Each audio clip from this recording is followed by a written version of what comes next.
Welcome back to today's video. In today's video, we're going to look at the 2024 election, assuming Donald Trump wins his best case scenario for the 2024 election. As we get into today's video, make sure you hit the subscribe button down below. Make sure you like this video and comment down below. Comment on video suggestions down below. Make sure you subscribe to the channel. Most importantly, subscribe to the channel. Let's get into today's video. Taking a look at our electoral map, what exactly are we looking at? Well, we are looking currently at the 2020 map. The 2020 map that Donald Trump had in the 2020 election, assuming that Donald Trump loses Nebraska's 2nd congressional district, which he did end up losing. But taking a look at our electoral map off of Trump's 2020 map and kind of adding on to that as we look at some of the polling data and kind of estimating Donald Trump, since this will be a Trump best case scenario. Currently, Biden is ahead in the state of Nevada by 2.4% in the 2020 election. So not currently, but rather in the 2020 election, Biden was ahead by 2.4%, which immediately, when you look at that, you might think 2.4% is a pretty big margin for Joe Biden to be leading Donald Trump in the 2020 election. Compare that to states like Arizona, which Joe Biden only won by 0.31%. Georgia, Biden only won by 0.24%. Or even states like Wisconsin, which Biden won by 0.63%. Or Pennsylvania, which Joe Biden ended up winning by 1.2%. The fact of the matter is the polls are very contradictory to what we are seeing in the 2020 election. When you go back and looking at some of the polls here in the state of Nevada, so taking a look at the state of Nevada, a crucial state for either candidate, currently Trump is leading by 6.7%, which when you look at the 2020 election, Biden was leading by 2.4%, which is, when you think about that, if this poll is actually accurate, that means that currently Trump has gained approximately 9 points in the state of Nevada since the 2020 election. So that would automatically put that state in either a tilt or lean margin. I'm going to go ahead and put it as a lean margin for the purpose of today's video, since this is obviously going to be a best case scenario for Trump. Even if I was doing a average scenario for Trump, I would go ahead and give it to him as being lean. He's currently leading by a monumental 6.7%, a huge margin for the former president there. Moving on to the state of Arizona. Remember, Biden only won in this state by 0.31%. Taking a look at current polling data, again, the former president is obviously continuing his lead over Joe Biden as we're looking at some of these polls. In Arizona, Trump is leading by 4.7%. In these polls, that would mean that he won approximately 5% of his voter base back in 2020. In fact, if he wins it by 5%, that's actually reaching out into a bigger voter base compared to what he won in 2016. If you go back to the 2016 election, you'll remember that Donald Trump won the state of Arizona around 3 to 4% in that particular state. Moving on to the state of Georgia, when you look at the state of Georgia, Biden ended up leading by only 0.24%. 0.24% is not a lot whatsoever in the state of Georgia. Georgia is a state which has 2 Democratic senators currently. All that being said, Trump is ahead by 5.6%. 5.6%, that would mean that he approximately went up since the 2020 election by approximately 6% in the state of Georgia. In the state of Georgia there, by 6%.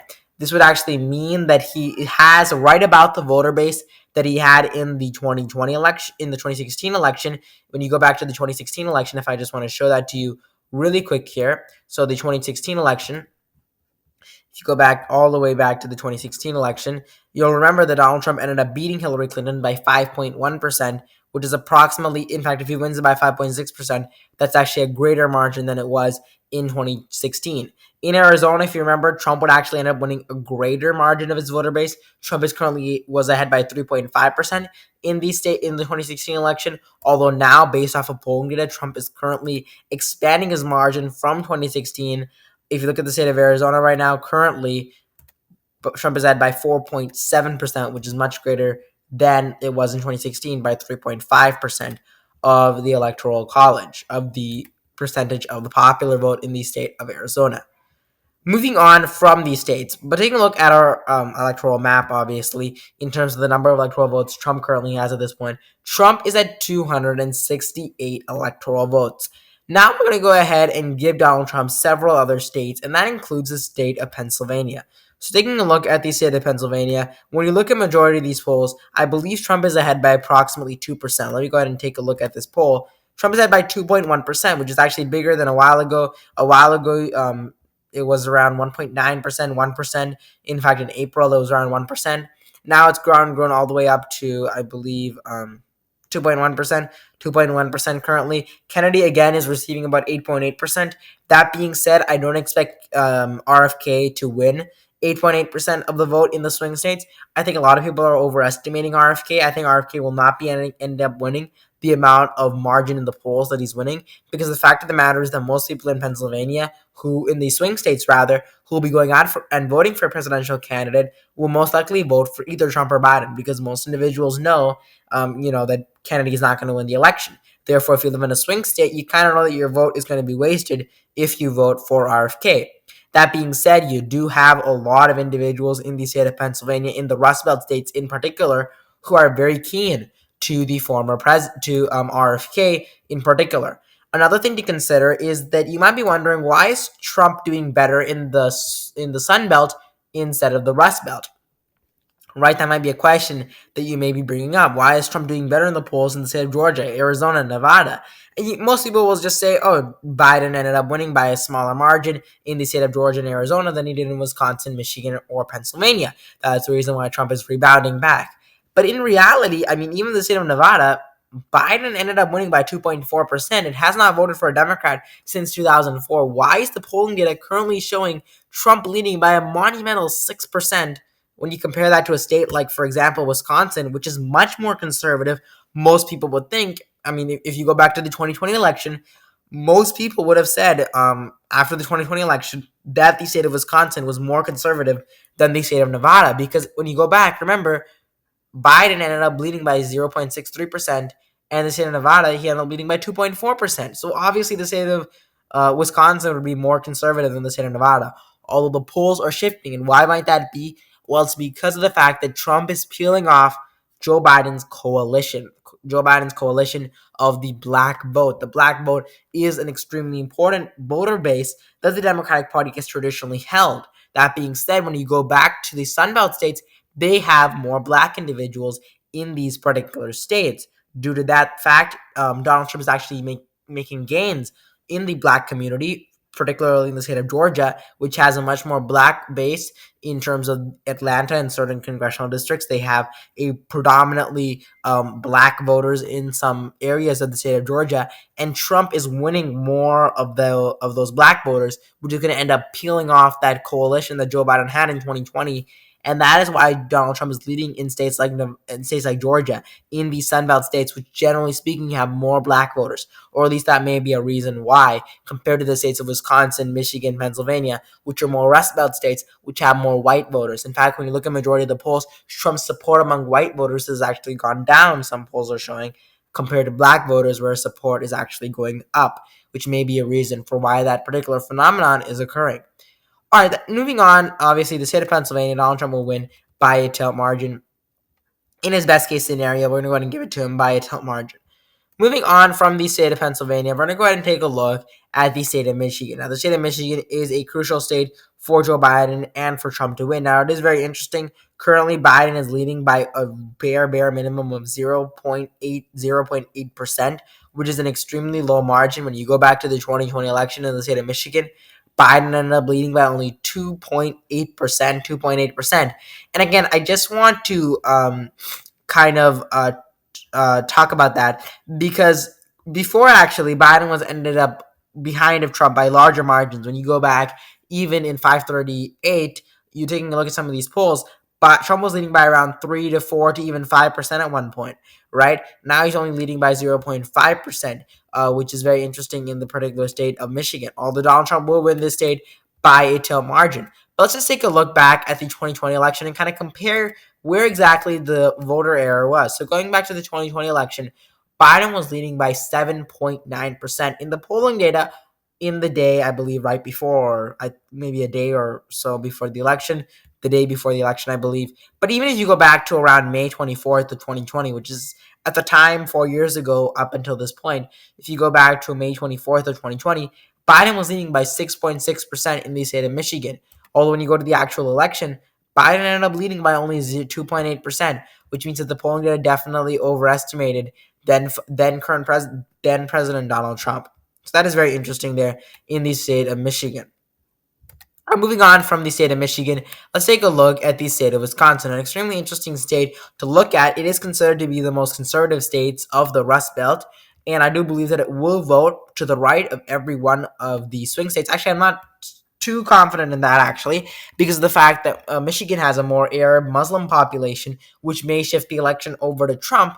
And you might be wondering, and you might be thinking, rather, that why would Muslims who are not supporting Biden due to the Israel-Hamas conflict that is currently occurring, why would they end up voting for Trump, who's arguably more pro-Israel than Biden has? Trump has made arguably more pro-Israel statements than Biden has made. So why would those voters shift over to Donald Trump?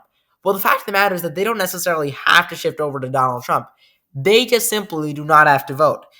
Joe Biden ended up winning in the 2020 election. One of the reasons was because of the Muslim population in the state of Michigan. That being said, it is going to be very difficult for Trump. Again, Joe Biden ended up leading by 2.8%, which is an extremely large margin for Joe Biden. That being said, that Muslim population really brought the election to Joe Biden's favor, one of the voter groups that was able to do that. That being said, that voter group may dwindle, and they don't necessarily have to vote for Trump. They can vote for RFK. They can vote for another independent candidate. They can vote for Jill Stein, who is a extremely pro-Palestine individual with regards to the Israel and Hamas conflict. And they can obviously vote for other candidates, or they could just stay home and not vote. And in some ways, that will be a vote for Donald Trump, since obviously we all know that RFK and Jill Stein are not going to win the election. Even you have other individuals such as Cornel West, who is also, I'm pretty sure, pro-Palestine as well. So you have a lot of pro-Palestine independent candidates who are coming on the scene that are not going to help Joe Biden whatsoever in the state of Michigan. Moving on from the state of Michigan, let's take a look at the state of Wisconsin.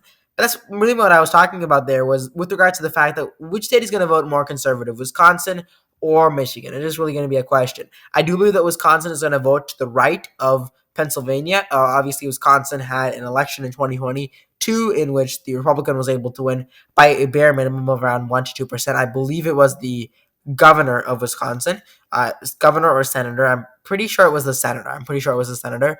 But you can take a look at that after. But in the state of Wisconsin, Trump's currently leading by 1.6%, which is, by the way, larger than in Michigan. Trump was leading by 0.8%. But when you go back to the 2020 election, this is obviously bigger than he won in 20, than he lost rather in 2020.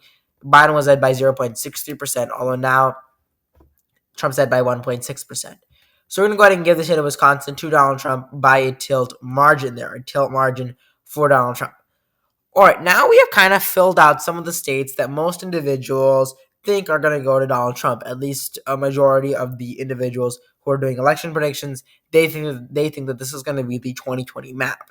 But obviously, we are assuming that Donald Trump overperforms polling expectations. Let's take a quick look at Nebraska's second congressional district, because these congressional districts are going to be key. And I'm going to explain that to you in a second for why these congressional districts, whereas most individuals might say, like, why are we focusing so much time on these districts? Who cares? They're just 1 or 2 electoral votes.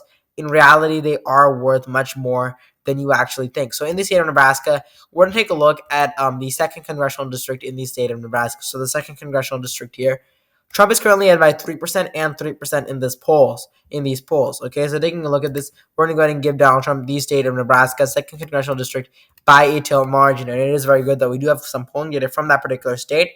And that'll put Donald Trump at 213 electoral votes. Another area that we might want to look at is the state of Maine. So the state of Maine is a crucial state for Donald Trump to win in the 2020 election, in particular some of the congressional districts. In Maine's second congressional district, Trump's currently leading by 20 points and 14 points, which will put Maine's second congressional district in the safe column. So Maine's second congressional district in the safe column. And then we're going to take a look at some of the other congressional districts. Congressional district number 1, Biden's ahead by 8 points and 16 points. So we will go ahead and give Joe Biden that particular congressional district by a likely margin with regards to Maine's first. All right, so Maine's first congressional district. All right, and then Maine at large, the Maine at large vote. Let's take a look at all the polls here. Maine, in the state of Maine, Trump's ahead by 6 points, and he's also ahead by 6 points. There's only one poll in Maine in general. That being said, I'm not totally sure if this is going to be. I believe that this poll is taking into account only the Maine at large. That area. Okay, so the Maine at large. All right, so Maine at large, that congressional district will vote for Donald Trump. By sorry, yes, it'll vote for Donald Trump. Yeah, Donald Trump. All right, so that's Maine's at large vote. Sorry for that little stop there. But moving on from these particular congressional districts, I put Donald Trump at 315 electoral votes, which was also bigger than he won in 2016. So 2016, if you go back there, Trump was around, I believe, 304 electoral votes, 306 if you don't account for the fact that two of the electors voted for a different candidate, or I believe they didn't vote at all, or they voted for a different candidate. Either way, they didn't vote for Donald Trump, and that would put Donald Trump at 304. That would be larger by around 11 electoral votes than he won in 2020, in 2016 rather. But this is the election based entirely off of polling data. Now, this is obviously Donald Trump's best case scenario. So let's assume for this purpose that we're going to go ahead and give Donald Trump the state of Minnesota and Virginia. Because when you look at most of these polls here in the state of Minnesota, it is very interesting. It is very interesting to look at some of these polls in the state of Minnesota. Currently, Biden's leading by 2.4%, and Kennedy's drawing in about 10.2%. Now, the question is really how much of a margin of error would these polls have to be, and how likely is it that the margin of error in these polls would have to be large? Okay, going back to the state of Minnesota, this is going to be obviously difficult for me to give to the former president. Currently, Biden was leading in the 2020 election by 7.1%. 7.1%. When you go back to the 2020 election, the polls had Biden ahead by 9.2% the day before the election. Going back to May of that year, if you go back to May of that year, May 24th, I believe, right? May 24th, Biden was ahead by 4.6%, which means that he got overestimated. Okay? Now, we obviously are doing a Trump best case scenario, so let's go all the way till the end of the election. Biden was leading by 9.2%. He ended up winning by 7.1%. Okay, 7.1%. So what does that mean? Well, it means that the polling data overestimated Joe Biden by 2.1%. 2.1%. So the question is now, if we were to subtract 2.1% from the margin of error that we just showed you there, from this poll right over here, which shows Biden led by 2.4%, that would give Joe Biden led by 0.3%. Okay, so for this video, obviously, this is a Trump best case scenario. Let's go ahead and give Donald Trump the state of Minnesota. Minnesota by a tail margin, obviously. The state of Virginia, obviously, this is obviously shaky. Trump winning the state of Virginia and Minnesota is kind of pretty unlikely, but this is obviously the Trump best case scenario. In the state of Virginia, currently Biden is led by 4 points, 1 point, 3 points, 1.6 points, 5 points, and 4 points. Going back to the 2020 election, let's take a look at how much the polling data overestimated Joe Biden. Biden ended up leading in the state of Virginia by 10.1%. 10.1% in the state of Virginia. Current polling has him ahead by much less than 10.1%. This is obviously, I'm pretty sure Biden right now is on average around 3 to 4% ahead. When you go back to the 2020 election and the polling data right before the election, very interesting. The polls had Biden by 11.8%. It overestimated Biden by 1.8%. Even if you apply that margin of error, Biden still wins the state of Virginia. Although for the purposes of this video, this is obviously a Trump best case scenario. Trump would end up winning the state of Virginia there. Trump would end up winning the state of Virginia. After that, let's go ahead and take a look at some of our other particular states here. Some of our other particular states that are going to be crucial for either candidate is the state of California. Joe Biden will end up winning the state of California. It has voted consistently Democrat since 1992. So the state of California here will vote for California here will vote for Joe Biden. Joe Biden's currently ahead by 19.2%, which was less than previous. Before, Biden was ahead by around 20 points, although now it's gone down to 19.9% in the state of California. Will vote for Joe Biden by a safe margin. In the state of Oregon is going to be an extremely critical state.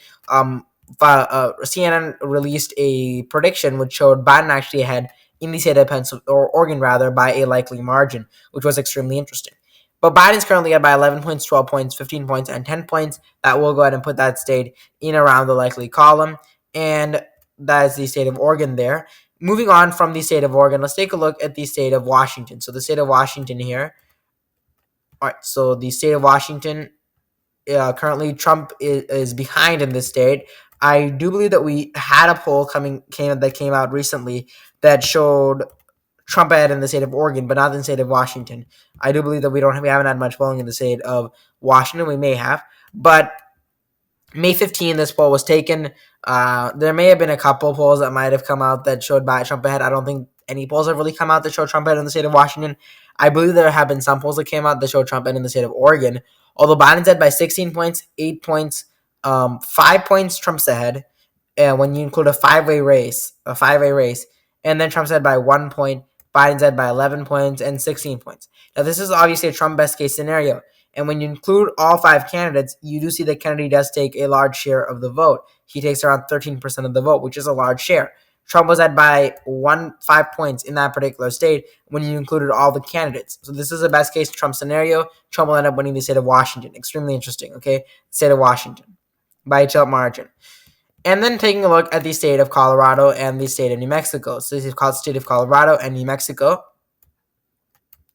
So the state of Colorado, currently Trump is ahead by 10%. Biden's ahead by 10%, 4%, 5%, 6%, 8%, 13%, and 7%. All right. So we will go ahead and give the state of Colorado to Joe Biden by a lean margin for Joe Biden. This is obviously a Trump best case scenario.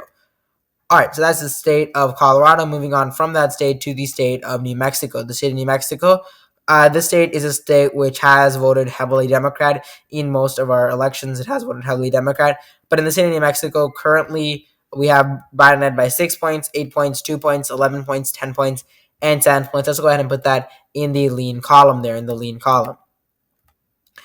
All right, so moving on from that state, we're going to take a look at the state of Illinois. In the state of Illinois, I do believe that when you look at this poll,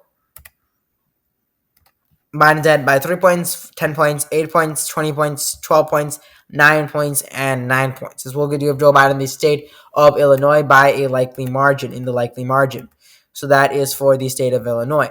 Moving on to the state of New York. Now, this state has obviously gotten extreme attention in recent weeks with Donald Trump having his court cases there, Trump doing a rally in the Bronx, which is extremely interesting there, with Trump doing a rally in the Bronx and getting some support there. Although I do think that Trump is going to lose in the state of New York, and he's going to lose by a bigger margin than most Trumpers are going to be thinking. That being said, I don't think that many people actually realistically think Trump's going to win in the state of New York. Currently, Biden's ahead by 12 points, 10 points, 10 points. He's even. This is a poll with Kennedy. Forget that for a second. Biden's ahead by 19 points and then 9 points. Okay, now that is low margins. Okay, Joe Biden should not be ahead by that low of a margin. Although that being said, it still shows Biden ahead. Okay, it still shows Biden ahead. In a best case scenario for Trump, Biden's going to win this state by a likely margin. Okay, likely margin. For those of you who came to this video thinking that I'm going to give New York to Trump, that's not going to happen unless I see this poll within like Trump leading by, I don't know, like 1 point or 2 points.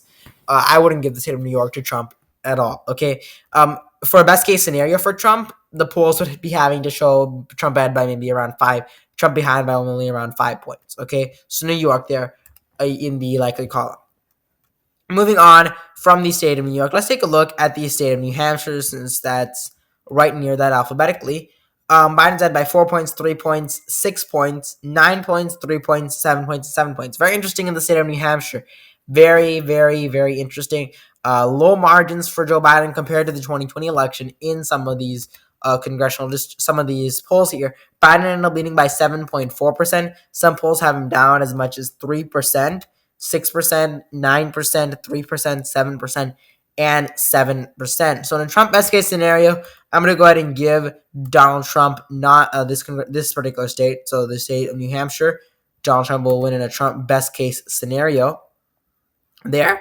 So by a tilt margin, if you remember going back to the 2016 election, if you go back all the way back to there, you'll remember that Trump, that was Obama, but Clinton only ended up winning by 0.37%. All right, so that is for the state of New Hampshire. Moving on from the state of New Hampshire, in the state of Vermont. In the state of Vermont, this is obviously Bernie Sanders' home state, so I'm just going to go ahead and put it as being safe. It's going to vote for Joe Biden. Now, you might be thinking that the Israel-Hamas vote might change it. No, it's not going to do that whatsoever. Joe Biden's going to win in this state by a safe margin. Taking a look at some of the polls, Biden's ahead by 31 points and 30 points. No way it's going to to Donald Trump. In the state of Connecticut, Connecticut is a very interesting state. It has voted Democrat for quite some time, and it will vote for Democrat in the 2020 election. I can quite confidently say that by a safe margin, I do believe. Well, that being said, the polls, I'm kind of surprised here, show Biden ahead by 9 points, 13 points, 14 points, and 13 points. That is very interesting. Best case scenario for Trump, he's going to end up winning this. Biden's going to end up winning the state by a lean margin. Okay, Biden's going to end up winning the state of Connecticut by a lean margin there. So a lean margin there. And then the state of New Jersey, another state which a lot of people have been talking about for quite some time. This is a very interesting state. Trump said that he can make a play for the state of New Jersey. He's not going to make a play for the state of New Jersey because he's going to lose the state of New Jersey. Trump's going to lose New Jersey and he's going to lose New York by bigger margins than most Trumpers are thinking. Biden's ahead by 7 points, 5 points, and 6 points. In a Trump best case scenario, New Jersey would actually go tilt. Actually, tilt. That is very interesting. Okay, so tilt. This is kind of shocking. New Jersey tilt in a Trump best case scenario. So tilt for New Jersey. Moving on to the state of Delaware. The state of Delaware is Joe Biden's home state, and I am interested if they have actually done some polling in this state. This is obviously Joe Biden's home state where he was a senator rather, in for quite some time. So either way, Joe Biden's going to win in this state. But we don't have any polling data for this state. It just shows like Kennedy versus Trump and Kennedy versus Biden. But I'm going to go ahead and give Joe Biden this state by a likely margin. Just give it to him by a likely margin. All right, so we'll give it to him by a likely margin. Moving on from that to the state of Massachusetts. The state of Massachusetts is a state which is extremely liberal, and Biden is currently leading by 36 points, 29 points, 30 points, 18 points, 25 points, 24 points in the state of Massachusetts by a safe margin. Moving on from that particular state to the state of Rhode Island. In the state of Rhode Island, this is an extremely, extremely interesting state. One of the smallest states in the country. Rhode Island, a lot of these Atlantic coast states are extremely interesting because it's very interesting how far from the left they have shifted. They've shifted more towards the right since the 2020 election, and it is very interesting to observe these trends. Biden's currently leading by 20 points, 19 points, 17 points, and 11 points, and 14 points. Now you'd be thinking that, okay, Joe Biden's going to win that by a safe margin. What's the big deal? Well, yeah, Joe Biden is going to win that state by a safe or likely margin. That being said, let's go back to the 2020 election. Keep this in mind. Biden is leading in the majority of these polls by what? Around 20 points, around 15 points, right? Go back to the 2020 election in the state of Rhode Island. Okay, the state of Rhode Island, Biden ended up leading by around 20 points. Okay? In this poll right over here, 11 points, 14 points. All right? Going back to the 2020 election. In the polling data, Biden was leading by 30.6%. Now, it's decreased by around 10%.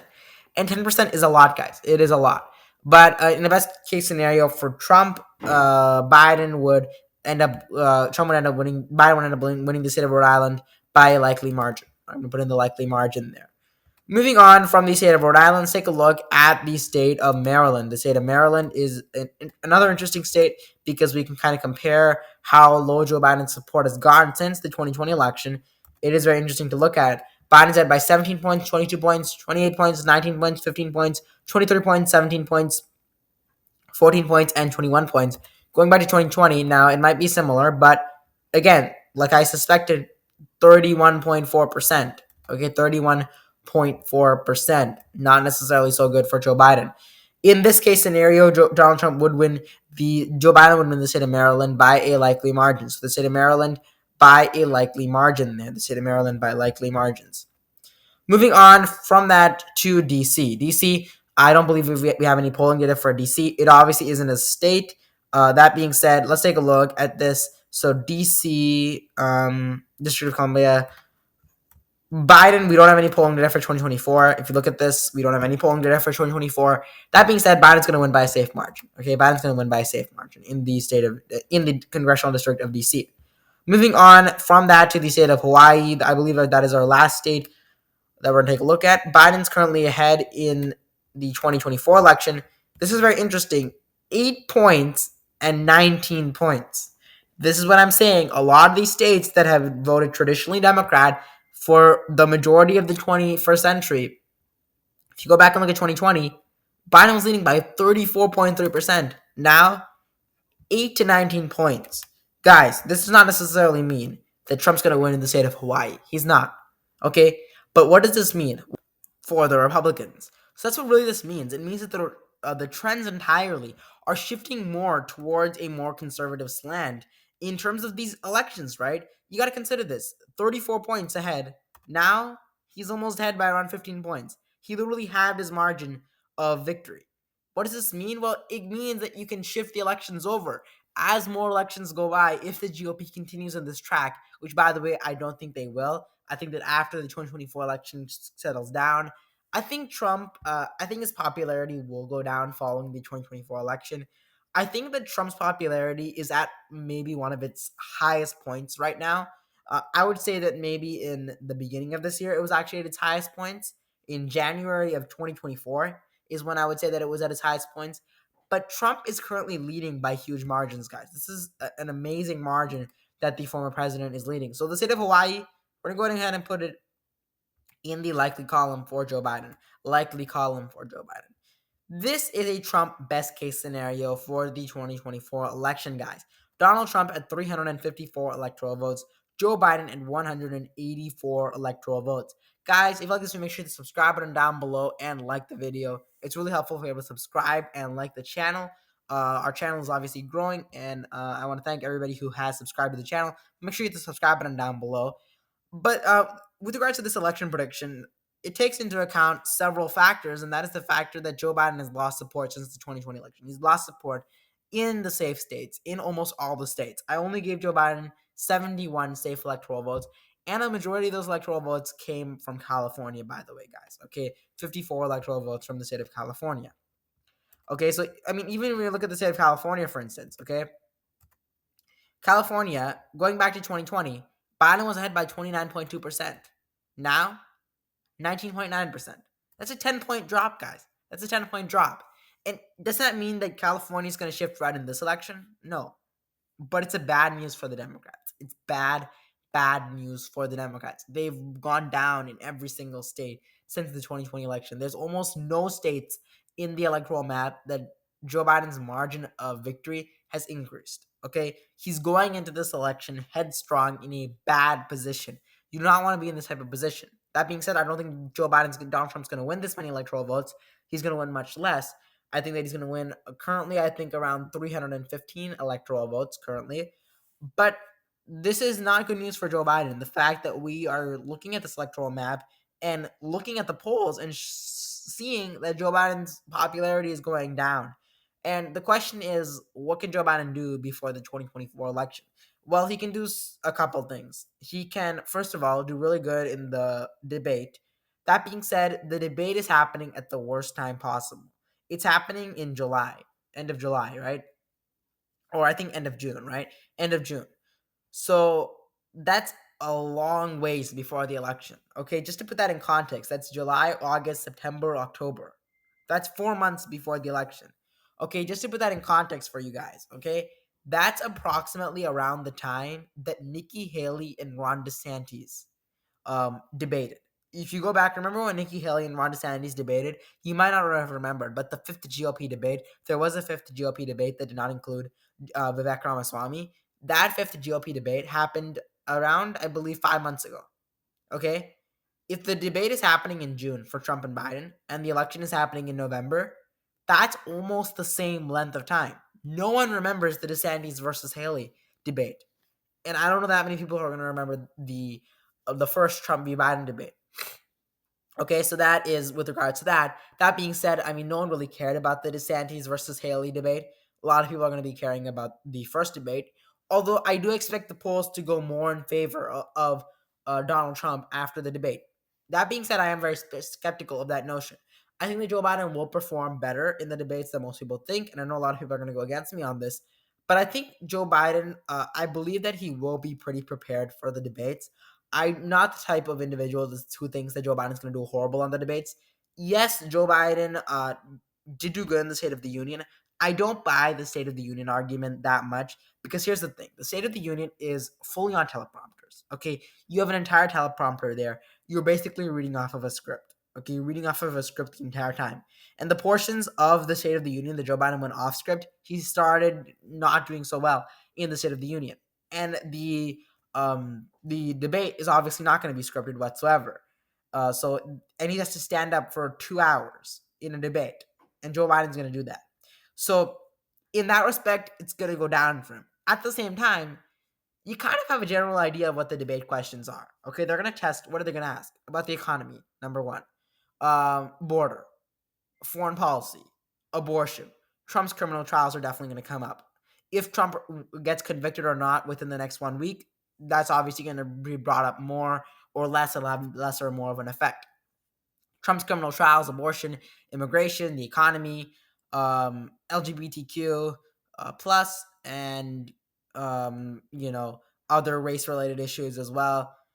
That's basically a synopsis of what they're going to ask, right? And obviously the Israel-Hamas war, and then also the Ukraine war, Iran, the Iran nuclear deal, a lot of these other details, right? That's a general synopsis of what you're going to get in the debate, right? I mean, generally speaking, they're not going to deviate too far away from these central concepts, so from these central questions. And also the mics are going to be muted. That being said, I'm not totally sure Donald Trump's going to be quiet the entire time. I don't think Donald Trump's going to be quiet the entire debate. I don't think that's going to necessarily happen. I think Trump can talk loud enough that it's just going to go over the microphone. It's not necessarily going to be that complicated for Donald Trump to just go over the microphone, but he will be muted nevertheless. So Joe Biden can definitely just give his answer and he won't be that distracted. So that will be a good thing for Joe Biden. At the same time, you have another thing that you can just basically memorize most of these answers to most of these questions. Like if they just give you 2 minutes uninterrupted to talk about the economy, okay? Joe Biden can just talk about the economy, right? He can just talk about the economy for 2 minutes, assuming Trump doesn't interrupt. Now, if Trump does interrupt, then you have some problems for Joe Biden since he could be thrown off track. So that's another thing. That's one of the things that Joe Biden could do. Do good in the first debate, obviously the second debate, and if we have any debates after that, obviously do even better in the debates after that, since voters will remember that much more. What else does he have to do? Well, he has to appease youth voters. What does he have to do? Okay, I'm going to say something very radical that Joe Biden has to do. He has to end the Israel and Hamas war. Okay, if Joe Biden ends the Israel and Hamas war, and I know that you can't really do that quickly for Joe Biden, but if Joe Biden just literally ends the Israel and Hamas war, the youth voters will literally go to him like crazy, right? That's what you've seen. That being said, he has to meet the youth vote demands with regards to being pro-Palestine and all of that, right? So he has to literally do as many pro-Palestine things as possible. Okay, all he has to do is just withhold funding from Ukraine, and they're having a conversation about Netanyahu doing an address to Congress. If Joe Biden's campaign team has even an iota of 1%, this is a bad idea, they would tell Chuck Schumer this is a horrible idea. Okay, because Netanyahu is supposed to speak at at the United States House of Representatives, right? He's going to give a speech there in that building where the State of the Union takes place. Okay, and it would look horrible for Joe Biden if Joe Biden lets that pass. It's not official yet. They're kind of going through that, and it's going to look horrible for Joe Biden among youth voters. Bernie Sanders has said that he's not going to even attend the speech that Netanyahu gives if he does end up giving that speech. He can start by doing common sense things like that, just doing common sense things. And another thing is just doing more speeches, right? If youth voters see Joe Biden out a lot, that will definitely alleviate some concerns about age and things like that. But anyways, guys, I think this is the longest video that I've ever posted on this channel. So I do apologize if this was a very long video, but I'll try to make the videos a bit shorter. I might make it around the same length. But comment down below if you want videos like this. These videos are I believe this video is about 40 minutes long so far. But it was a bit of a longer video, so write in the comment section whether or not you want longer videos like these. So make sure you comment down below. And if you have any video ideas and video suggestions, I don't say that a lot, but if you have any video suggestions, make sure that you comment down below as well. Any video suggestions, and I'll take a look at them. Definitely look at them. I look through every single comment that you guys post in the comment section. I reply to some of the comments as well, so make sure you do that as well. Make sure you subscribe to the channel and like the video, and I'll see you in the next video.